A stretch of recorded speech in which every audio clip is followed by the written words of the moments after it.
पूरे भारत में ईवीएम का मुद्दा गरमाया हुआ है और देश के अधिवक्ता लगातार कई महीनों से ईवीएम बैन को लेकर प्रोटेस्ट करते हुए नजर आ रहे हैं। जंतर मंतर पे लगातार लाखों की तादाद में पब्लिक पहुंचती है और प्रोटेस्ट सिर्फ इस बात को लेकर करती है कि ईवीएम को बैन किया जाए और बैलेट पेपर से चुनाव हो।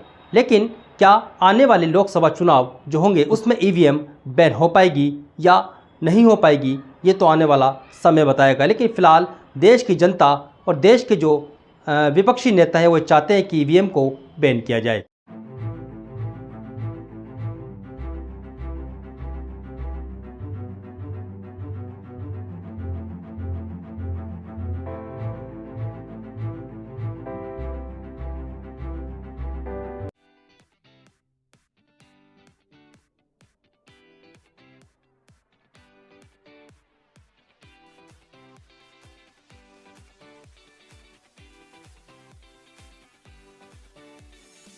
देखिए, मैं तो यही कहना चाहूँगा, आप भी पत्रकार हो, बहुत सारे पत्रकार आजकल ईवीएम पर सर्वे दिखा रहे हैं। ये पहले कह देते हैं भाई 400 पार, 370 पार, ये ऐसे कैसे पता लग जाता है? क्योंकि इन्हें ईवीएम पे भरोसा है। अगर आप वोट डलवाते हैं, आपने देखा कि आपने वोट डलवाया, एक बीएसपी वाला तो ऐसा भी बोल रहा था, एक शख्स ये बोल रहा था कि मैंने वोट डाला, मेरा तो वोट मिला ही नहीं जी। अभी मुझे एक चुनाव के बारे में याद है, दिल्ली के अंदर एक चुनाव था, तो एक चुनाव के अंदर एक बंदे ने वोट डाला, वो कह रहा जी मेरे तो परिवार के 10 वोट थे, मुझे 2 ही वोट मिले।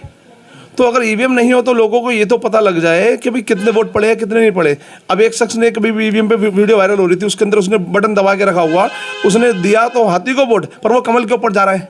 अगर वो स्लिप निकलती कमल की या हाथी निकलती तो पता लगता। तो देश भी, पूरा देश चाहता है कि ईवीएम बैन हो जाए। अगर ईवीएम बैन होगा तो सच्चाई पर चुनाव होगा, सच्चाई पर चुनाव होगा तो कोई भी इंसान ये नहीं बोल पाएगा 405 पार या ये पार। आज बड़ी बड़ी बातें कर रहे हैं, मेरी गारंटी, मेरी गारंटी, मेरी गारंटी। आपकी किस बात की गारंटी है? ना आपने युवाओं को रोजगार दिया, ना महिलाओं को सुरक्षा का काम दिया, ना आपने कोई अच्छे हॉस्पिटल बनाए, ना आपने अच्छे कोई कॉलेज बनाए, ना देश के लिए कोई अच्छा काम किया, ना रोजगार के लिए कोई अच्छा काम किया। तो आप कैसे कह रहे हो कि मेरी गारंटी?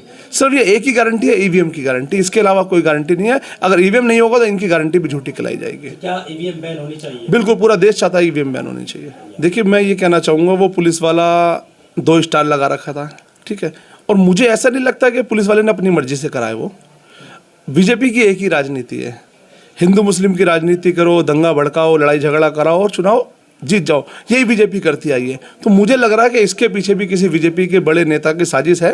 अगर वो रोड गलत कर रहे थे, वो गलत कर रहे थे, तो आपको उससे पहले मस्जिद के इमाम से बात कर लेनी चाहिए थी, या वार्निंग दे देनी चाहिए थी कि आप यहाँ पे नहीं करोगे, या कुछ पोस्टर लगा देने चाहिए थे। पुलिस दुनिया भर की हमारे अभी देखिए, कोई भी प्रोटेस्ट होता है, अगर आम आदमी पार्टी कोई भी जनसभा करती है या प्रदर्शन करती है, तो वो हज़ारों की संख्या में पुलिस आती है।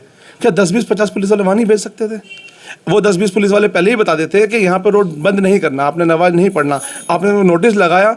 अगर आपने, मुझे यही लगता है कि वो साजिश थी और वो साजिश के तहत ही करा गया है। क्योंकि उन पुलिस वाले की क्या गलती थी? क्योंकि मुझे लगता है उसके पीछे किसी और नेता का हाथ था, क्योंकि इतनी पब्लिक थी और वो 2 स्टार वाला पुलिस वाला है, तो किसी न किसी की साजिश थी, साजिश तहत ही काम करा गया है। मैं चौधरी ओम सिंह ईवीएम को लेकर के सिर्फ एक ही बात कहना चाहता हूँ, अगर ईवीएम इतनी बढ़िया चीज़ है और निष्पक्ष चुनाव का कारण बनती है तो मेरे हिसाब से गलत है। क्योंकि अगर ये ऐसा बनती है तो राष्ट्रपति का चुनाव होता है संसद के अंदर, वहाँ बैलेट पेपर से चुनाव होता है।